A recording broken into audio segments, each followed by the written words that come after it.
Welcome to This Explainer. Today, we're diving straight into a literal textbook case of executive overreach. We're going to objectively map out the historic, frankly shocking cause and effect between a massive, completely secret military operation abroad and an unprecedented campaign of illegal domestic surveillance right here at home.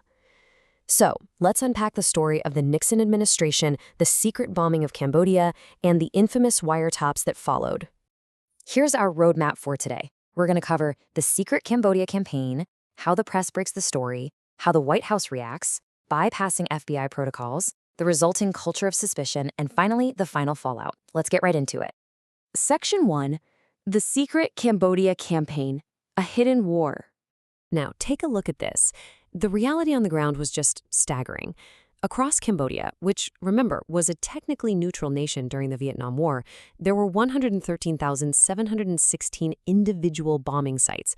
While the American public was entirely focused on Vietnam, this totally separate covert air war, known to insiders as Operation Menu, was secretly reshaping the landscape right next door. And here is the scale of that operation. 2,756,941. That is the total tons of ordnance dropped on Cambodia between 1965 and 1973. It's a massive, almost incomprehensible figure. To put it into perspective for you, it completely dwarfed the 2 million tons of bombs dropped by all the Allied forces during the entirety of World War II. And yet, this massive escalation was kept entirely secret from the American people. So, it begs the question, right? How exactly does a secret war abroad trigger illegal surveillance at home? This is absolutely crucial for our historical analysis today. What was the exact pivot point that transformed foreign military secrecy into this intense domestic political paranoia? Section 2. The press breaks the story. The Beecher Dispatch. The escalation here literally happened hour by hour. On May 9th, 1969, New York Times reporter William Beecher publishes a front-page dispatch that accurately describes these secret B-52 raids. Boom. Now, by 10:35 a.m. that exact same morning, National Security Advisor Henry Kissinger is already on the phone from Key Biscayne to FBI Director J. Edgar Hoover. And the very next day, Colonel Alexander Haig walks right into FBI headquarters to formally request wiretaps. The dominoes fell incredibly fast. Now, inside the White House, absolute panic set in. They assumed, right off the bat, that there had to be a malicious, high-level intelligence leak from within their own trusted ranks. But Beecher's black jet theory tells a totally different story. He simply connected the dots using common sense. You see, he noticed heavy B-52 raids on the border where there were technically no targets, and just deduced they must be hitting the other side.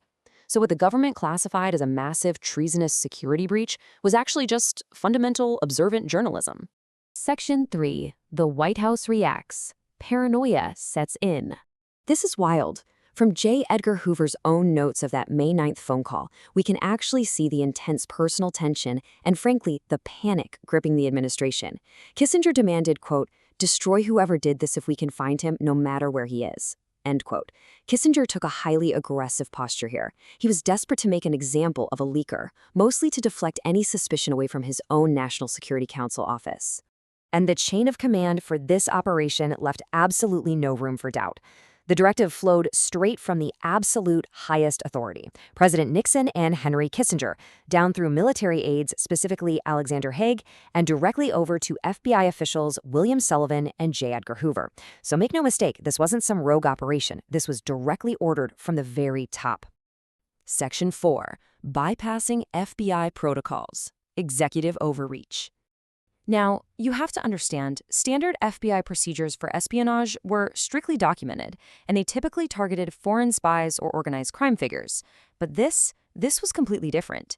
When Haig went to the FBI, he demanded these wiretaps be handled strictly on a need-to-know basis, with no record maintained, leaning heavily on the claim that it was authorized by the highest authority. Standard national security justifications were suddenly thrown out the window, replaced by unprecedented, totally off-the-books demands against American citizens. And we really can't overstate Alexander Haig's specific role in all of this. He acted as the vital, highly secretive conduit between the FBI's listening posts and the upper echelons of the National Security Council.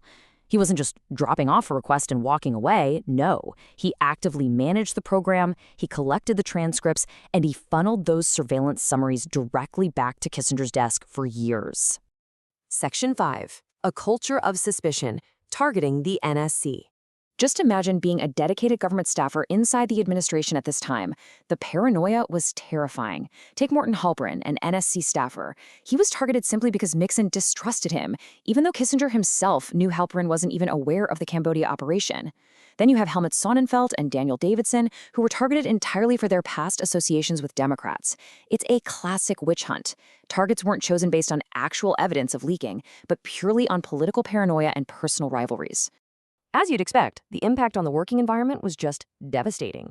Kissinger actually pressured Halperin to give up his security clearances the very same day the article came out. Haig used the mere existence of the wiretaps to falsely confront and effectively drive out Daniel Davidson. And the crazy part? After years of this, 17 active wiretaps yielded absolutely zero evidence of national security leaks. None.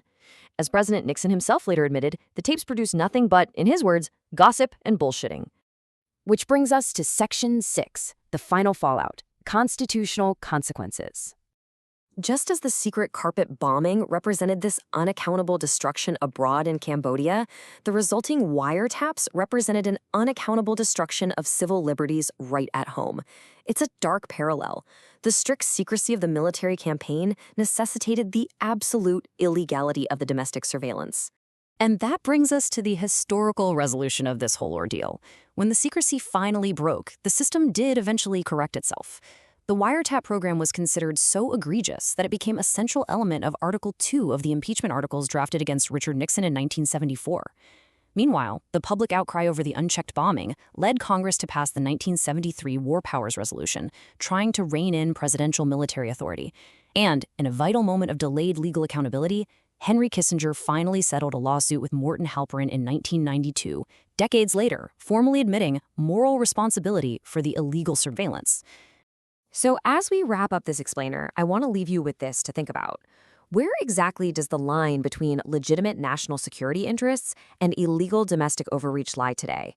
The precedent set during the Nixon era, this dangerous blurring of foreign military secrecy and domestic political paranoia, well, they continue to test the balance of power in our modern democracy.